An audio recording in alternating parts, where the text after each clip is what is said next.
நான் தண்டகாரணி module launch வந்திருக்கீங்க. எவ்வளோ எக்ஸைட்டடாக எவ்வளோ சந்தோஷமா இருக்கீங்க?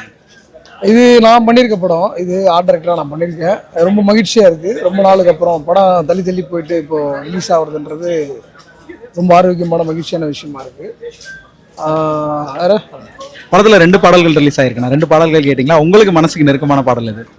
எனக்கு மனசுக்கு நெருக்கமான பாடல்களை விட ஆக்சுவலாக பார்த்தீங்கன்னா இந்த பாடல் வந்து தமிழ்நாடு முழுக்க பெரிய ஹிட்டாக இருக்குது. தமிழ் ரசிகர்கள்கிட்ட, இசை ரசிகர்கள்கிட்ட.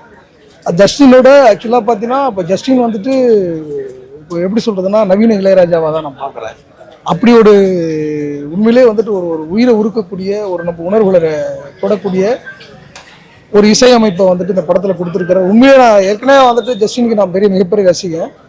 ஆனால் இந்த படத்தில் வந்து இப்படி ஒரு பாடல் வந்துட்டு எனக்கு ரொம்ப நாளுக்கு அப்புறம் நீண்ட நாளுக்கு அப்புறம் இப்படி ஒரு மெலடி வந்துட்டு சான்ஸில் தமிழ் சினிமாவில் அப்படி ஒரு பாடலாக கொடுத்துருக்காரு.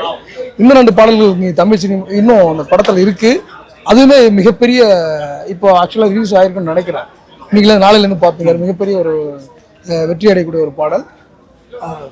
அதே தோழர் கூட பண்ண எக்ஸ்பீரியன்ஸ் எப்படி இருந்துச்சு? அதில் நடந்த ஏதாவது இன்ட்ரெஸ்டிங்கான ஃபேக்டருங்களுக்கு ஒன்று சொல்ல முடியுமா?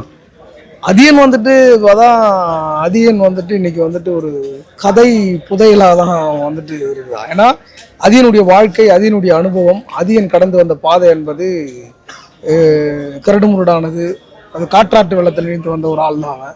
அதனால் அவனுக்குள்ளே இருக்கிற அந்த கலைப்படைப்பு என்பது இந்த மக்களோட சார்ந்ததாகவும் மக்களுக்கு நெருக்கமானதாகவும் மக்களோட வந்துட்டு ரொம்ப கரைந்து போகக்கூடிய ஒரு விஷயமா தான் இருக்கும். அதனால் வந்து அதியனோட ஒர்க் பண்ணுறன்றது நம்ம வந்துட்டு அதாவது நம்ம ஒர்க் பண்ணுறதா தெரியாது, நம்மளுடைய வாழ்க்கையை பகிர்ந்து கொள்வதாகவும் நம்ம வாழ்வியலோடு நம்ம வந்துட்டு உரையாடி கொள்வதாக தான் இருந்துச்சு. அப்படியான ஒரு என்னுடைய எப்படி சொல்கிறதுன்னா என்னோட வாழ்க்கை, என்னுடைய வாழ்வியல் சார்ந்த, என்னுடைய வட்டாரம் சார்ந்த ஒரு மனிதனாக. அதனால் எனக்கு இன்னும் ரொம்ப நெருக்கமாக அவங்களோட ஒர்க் பண்ணுறது ரொம்ப ஈஸியாகவும் இருக்குது. எனக்கு வேலை செய்கிற மாதிரி இருக்காது. அப்படியான ஒரு நபர் தான். தண்டகாரணி மிகப்பெரிய ஒரு வெற்றியடைய வாழ்த்துக்கள்ண்ணா. நன்றி. தேங்க்யூ.